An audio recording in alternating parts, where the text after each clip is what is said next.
ಅಯ್ಯ ಆ ನೆನ್ನೆ ನೀನ್ ನಮ್ಮ ಮಂದಿ ಜೊತೆ ಹೊಡೆದಾಡ್ತಾ ಇರೋದನ್ನ ನೋಡೇ ಅನ್ಕೊಂಡೆ ನೀನು ಸಾಮಾನ್ಯದ ಮನುಷ್ಯ ಅಲ್ಲ ಅಂತ. Shut up. ಈಗ ನಾನು ಇಲ್ಲಿಗೆ ಬಂದಿರೋದು ನಿನ್ನಂತ ಗಂಡು ಈ ಸಕ್ಕುಬಾಯಿ ಮನೆಗೆ ಯಾಕೆ ಬರ್ತಾರೆ ಹೇಳು? ಯೌವನದ ದಾಹ ತೀರಿಸ್ಕೊಳ್ಳೋಕೆ.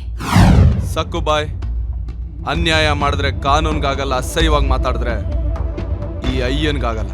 ಏ ಪೊಲೀಸ್, ಸಕ್ಕುಬಾಯಿ ಮನೆ ಅಂದ್ಮೇಲೆ ಮಿನಿ ಸರ್ಕಾರ ಇದ್ದಂಗೆ. ಊರಿಗೆ ಬಂದವರು ನೀರಿಗೆ ಬರ್ದೇ ಇರ್ತಾರ? ಹಾಗೇನೆ ಗಂಡ್ಸು ಅಂದ್ಮೇಲೆ ಈ ಸಕ್ಕುಬಾಯಿ ಮನೆಗ್ ಬರ್ಲೇಬೇಕು. ನಾನು ಆ ಜಾತಿಗೆ ಸೇರಿದ ಗಂಡಲ್ಲ. ಹುಬ್ಬಳ್ಳಿ ಅಂದ್ರೆ ಗಂಡು ಮೆಟ್ಟಿದ ನಾಡು ಅಂತಾರೆ. ಇಂಥ ಊರ ಹೆಸರನ್ನ ಹಾಳು ಮಾಡೋಕೆ ಅಂತ ಹುಟ್ಟಿರೋ ನಿನ್ನಂತ ಕೆಟ್ಟ ಉಳ್ಗಳನ್ನ ಹೊಸ್ಕಾಕೋಕೆ ಅಂತಾನೆ ನಾನು ಇಲ್ಲಿಗೆ ಬಂದಿರೋದು. ಆಫೀಸರ್ ಮೌ ನಿಲ್ಲೋ ತಮ್ಮ. ನಿಮ್ ಆಫೀಸರ್ ಹೇಳಿದ್ರು ಅಂತ ನೀನ್ ರೈಡ್ ಮಾಡಕ್ ಬಂದ್ಬಿಟ್ಟ?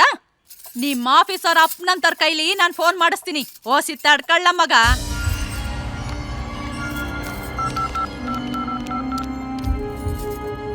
SP ಸಾಹೇಬ್ರೇನ್ರಿ? ಆರಾಮೇನ್ರಿ? ನಾನ್ರಿ ಸಕ್ಕುಬಾಯಿ ಮಾತಾಡ್ತಿರೋದು. ಇದ್ಯಾವ ಸೀಮೆ ಅಯ್ಯ ರೀ? ಅದು ಸಕ್ಕುಬಾಯಿ ಮನೆ ರೈಡ್ ಮಾಡಕ್ ಬಂದಿದ್ದಾನೆ. ಅವ್ರತ್ರ ಹೊಸಿ ಮಾತಾಡಿ. ಹಾ ಹಲೋ ರೇ ಅಯ್ಯ, ನೀವು ಡ್ಯೂಟಿ ಚಾರ್ಜ್ ತಗೊಂಡ್ಮೇಲೆ ಸೀದಾ ನಮ್ಮಂತ ಯಾಕೆ ಬಂದು ರಿಪೋರ್ಟ್ ಮಾಡೋದು ಬಿಟ್ಟು ಅಲ್ಲಿಗೆ ಯಾಕೆ ಹೋದ್ರಿ? ಅವಳು ಮಾಡ್ತಿರೋ ದಂಧೆನ ನಿಲ್ಸೋದಕ್ಕೆ ಅಂತಾನೆ ನಾನು ಇಲ್ಲಿಗೆ ಬಂದಿರೋದು ಸರ್. ಏಲೇ, ಇವನ ಹಾಕಿ ಏನಾರ ಮಾಡ್ಕೊಳ್ಳಿ, ನಿಮಗೆ ಯಾಕೆ ಬೇಕು? ನೀವು ಮೊದ್ಲ ಅಲ್ಲಿ ಕಾಲಿಟ್ಟಿದ್ದ ತಪ್ಪು. ಈಗ ಆಕಿಗೆ ಸಾರಿ ಕೇಳಿ ಇಮಿಡಿಯೇಟ್ ಆಗಿ ಇಲ್ಲಿಗೆ ಬರ್ರಿ. ಒಬ್ಬ ಪೊಲೀಸ್ ಆಫೀಸರ್ ಆಗಿ ಈ ತರ ಪಿಂಪ್ ಕೆಲಸ ಮಾಡೋದು ತಪ್ಪಲ್ವಾ ಸರ್? ಏಯ್, ಏನ್ ಮಾತಾಡಕತ್ತೀನಿ ನೀನು? ಮುಚ್ಕೊಂಡು ಫೋನ್ ಇಡೋ. ಹಾ